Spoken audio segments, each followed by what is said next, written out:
రాష్ట్ర సర్వోన్నత న్యాయస్థానం స్పష్టంగా స్టే ఇచ్చింది. విఘ్నులైనటువంటి అడ్వకేట్లు చాలామంది కాంగ్రెస్ పార్టీలో కూడా ఉన్నారు. కాబట్టి రిట్ పిటిషన్లు తప్ప, హైకోర్టు స్టే ఇచ్చింది తప్ప ఒకసారి ఆలోచించారు.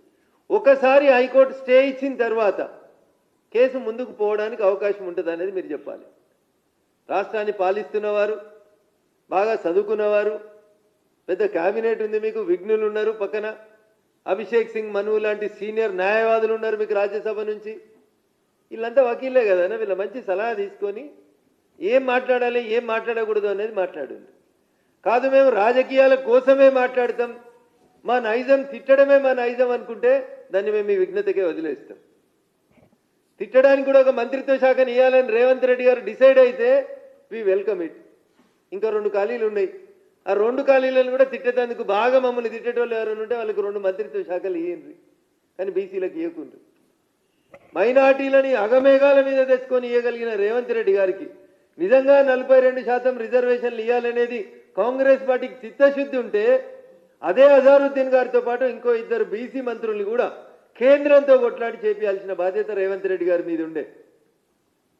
నేను కేంద్రం అనే పదం ఎందుకు వాడుతున్నా అంటే, రేవంత్ రెడ్డి గారు ఊకే మాట్లాడితే ఏమంటాడు, రాహుల్ గాంధీ గారి మాట నాకు వేదవాక్కు, మా అధిష్టానం ఏం చెప్తే అదే చేస్తా అంటాడు. వాళ్ళ అధిష్టానం పార్లమెంట్లో ఏం చెప్పిందంటే రాహుల్ గాంధీ గారు 20 కమిట్మెంట్లు ఎడిపోయినాయి, 6 గ్యారంటీలు, 420 హామీలు ఎడిపోయినాయి, కాంగ్రెస్ పార్టీ ఇచ్చినాయి. ఎందుకు అమలు అయితలేవు? మొన్ననే మనం మాట్లాడుకున్నాం. మొదటి పేజీ ప్రజాభవన్లో ప్రజా దర్బార్ పెట్టడం చేత కాలేదు మీకు, కానీ ఇంకా ఇవన్నీ ఎందుకన్నా ఉత్తగా మమ్మల్ని ఊకే బీజేపీ బీఆర్ఎస్ ఒకటని చెప్పి నోటికి వచ్చినట్టు మాట్లాడుతూ ఉన్నారు. ఒకసారి ఆలోచించాలి తెలంగాణ సమాజం. టీఆర్ఎస్ అధికారంలో ఉన్నప్పుడు ఇటు గెలిచిన కాంగ్రెస్ ఎమ్మెల్యేలంతా ఇటు దాటిండ్రు. ఉత్తుత్తగా దాటితే బాగలేదని హోల్సేల్గా పార్టీనే శాసన మండలిలో ఉన్నటువంటి ఎమ్మెల్సీలు టోటల్ 2/3 వచ్చి గంపగుత్తగా టీఆర్ఎస్లో విలీనమవుతారు. శాసనసభ్యులు టీఆర్ఎస్లోకి వచ్చి టీఆర్ఎస్ ఎల్పీలో కాంగ్రెస్ ఎల్పీ విలీనమవుతుంది. ఇది 2014 నుంచి 2023 మధ్యలో జరిగింది. 2024 జనవరి నుంచి ఇక ఇటుకెళ్ళి టీఆర్ఎస్కి గెలిచిన వాళ్ళు వచ్చి కాంగ్రెస్లో కలుస్తుంది. కాబట్టి మీరు ఎన్ని చెప్పినా రేవంత్ రెడ్డి గారు, మీది టీఆర్ఎస్ది వీణా వాణీల బంధం తప్ప ఇంకొకటి కాదు. ఒక నాణానికి బొమ్మ ఒకరైతే బొరుసు ఇంకొకటి తప్ప ఇంకొకటి కాదు. ఉత్తగా తన పని తను చేసుకుపోయేటువంటి కిషన్ రెడ్డి గారికి నీ లెక్క నోరు లేదని, నీ లెక్క బూతులు మాట్లాడరావని, మంచికి మారుపేరుగా నిలబడతాడని, ఆయన మీద రోజంతా బురద తల్లిపోతుండడం అనేది ముఖ్యమంత్రి స్థాయిలో ఉన్నటువంటి మీకు తగదని రేవంత్ రెడ్డి గారికి ఈ సందర్భంగా చాలా స్పష్టంగా తెలియజేస్తూ, బట్టగాల్చి మీదేసి ఇంటికి పోయి కడుక్కోర్రి ఉత్తుకోర్రి అనేటువంటి కార్యక్రమం మంచిది కాదు.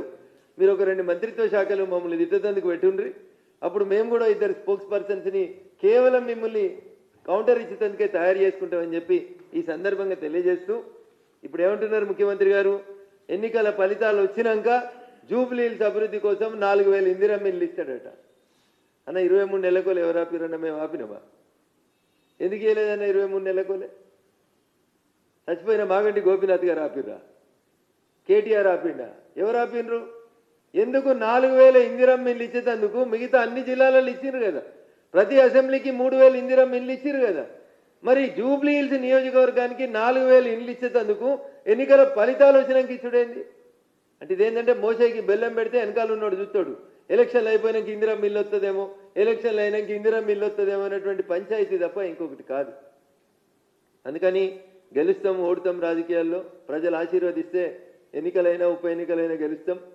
భారతీయ జనతా పార్టీ గెలిచిన ఉప ఎన్నికలు ఈ రాష్ట్రంలో ఎవరు గెలవలేదు. టీఆర్ఎస్ అధికారంలోకి వచ్చినాక ఖమ్మం జిల్లా దగ్గర నుంచి మొదలుకుంటే, నల్లగొండ జిల్లా నుంచి మొదలుకుంటే, మా మెదక్ జిల్లా నారాయణఖేడ్ దాకా ఏడ ఉప ఎన్నిక జరిగినా మీ కాంగ్రెస్ సిట్టింగ్ స్థానాలను అన్నింటినీ కోల్పోయింది. కానీ భారతీయ జనతా పార్టీ ఎన్ఎం శ్రీనివాస్ గారి దగ్గర నుంచి మొదలుకుంటే, ఎండల లక్ష్మీనారాయణ గారి దగ్గరికి, రఘునందన్ రావు దాకా, ఈటల రాజేందర్ దాకా ఏడ పోటీ చేసినా ఉప ఎన్నికలలో గెలిచినటువంటి చరిత్ర భారతీయ జనతా పార్టీ. కాబట్టి భయం పట్టుకొని ఏది పడితే అది మమ్మల్ని తిట్టడం సమంజసం కాదు. ఓట్ల కోసం స్థాయి దిగజార్చుకోవద్దు ముఖ్యమంత్రి గారు. ముఖ్యమంత్రి అనేటువంటి పదానికి ఉండేటువంటి హోదాను, గౌరవాన్ని, స్థాయిని గుర్తుంచుకొని మాట్లాడు తప్ప 4 ఓట్ల కోసం చిల్లర మాటలు మాట్లాడి ఆ పదవి స్థాయిని, మీ స్థాయిని తగ్గించుకోవద్దని ఈ సందర్భంగా ముఖ్యమంత్రి గారికి హితవు పలుకుతూ, 12వ తారీఖు చాయిస్ ఈజ్ యువర్స్, వేదిక కూడా మీదే. ఒకరిని రమ్మంటే ఒకరిమే వస్తాం, ఇద్దరిని రమ్మంటే ఇద్దరమే వస్తాం. కాళేశ్వరం పంచాయతీ, పీసీ ఘోష్ కమిషన్ నివేదిక, మీరు ఏ దాని మీద చర్చించేందుకైనా కిషన్ రెడ్డి గారి తరఫున పార్టీ నుంచి ఎవరిని రమ్మన్నా వస్తాం. లేదు మా స్థాయి పెద్దది అనుకుంటే గౌరవనీయులు కిషన్ రెడ్డి గారిని తీసుకొని రమ్మన్నా వచ్చి చర్చించడానికి మేము సిద్ధంగా ఉన్నామని ఈ సందర్భంగా తెలియజేస్తాం.